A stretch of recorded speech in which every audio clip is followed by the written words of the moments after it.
लवासना को जिस जगह पे बनाया गया ना, उत्तराखंड के मसूरी में, बहुत ही प्यारी जगह है।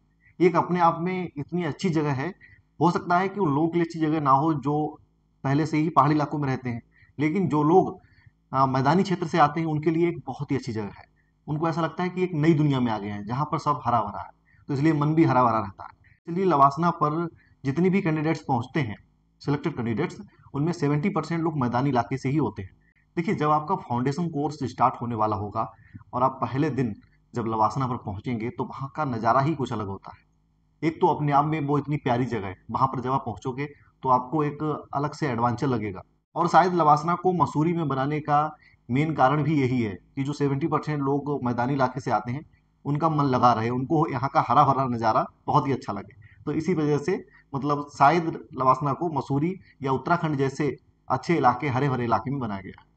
अब बात करते हैं, जब आपका फाउंडेशन कोर्स स्टार्ट होने वाला होगा और आप लवासना पर अपनी फैमिली के साथ या अपने दोस्तों के साथ पहुंचेंगे, वो आपके साथ अंदर नहीं जाएंगे, आपको केवल छोड़ने जाएंगे।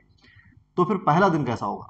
जो पहला दिन है भाई डॉक्यूमेंट का होता है, दूसरा होता है इंट्रोडक्शन का, आपस में जान पहचान का। तब वहां पर बात होती है कि हाँ, लो इनसे मिलिए, इनकी रैंक आई है सेकंड, इनसे मिलिए इनकी रैंक आई है फर्स्ट, इनसे मिलिए इनकी रैंक आई है फिफ्थ, ये टॉप 10 में है, ये टॉप 20 में है, ये टॉप 30 में है, ये टॉप 40 में है। तो ऐसे चल के वहां पर इंट्रोडक्शन होता है। जो लवासना के डायरेक्टर हैं उनका भी एक अलग रवैया होता है, रैंक के हिसाब से देखते हैं कि कौन किसकी रैंक क्या है।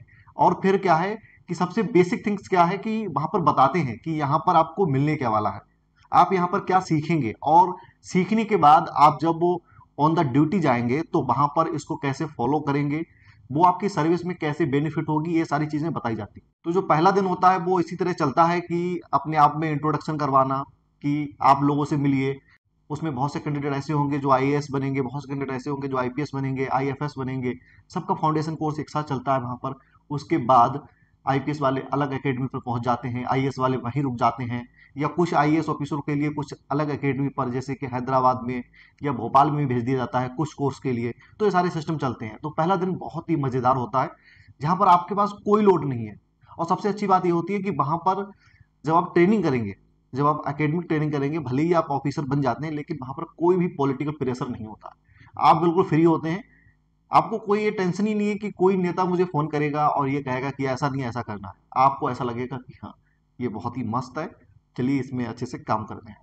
फिर उसके बाद की कहानी वो अलग होती है। लेकिन जो पहला दिन होता है ना, वो आपको हमेशा याद रहेगा, क्योंकि पहले दिन आपके अंदर घबराहट सी थोड़ी होगी कि कैसे मैं वहां पर जाऊंगा, क्या मेरे साथ होगा।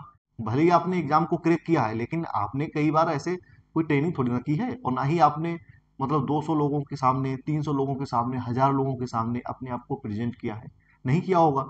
तो स्वाभाविक सी बात है, घबराहट तो होगी, अंदर से लगेगा यार कैसे हो पाएगा। लेकिन ये सारी चीजें वो वहां पर सिखा देते हैं। आपको कभी ना कभी जरूर ऐसा मौका मिलेगा कि आपको 1000 लोगों के, 1200 लोगों के, 800 लोगों के बीच में वहां पर बोलना होगा, सारे लोग आपकी बात सुनेंगे। तो सारी चीज धीरे धीरे कम होंगी, इसमें टेंशन नहीं लिया जाता है, क्योंकि ये छोड़ दिया जाता है ऑन द टाइम। जब टाइम आएगा तो हम सीखेंगे और फिर उस समय अपने आप को तैयार करेंगे।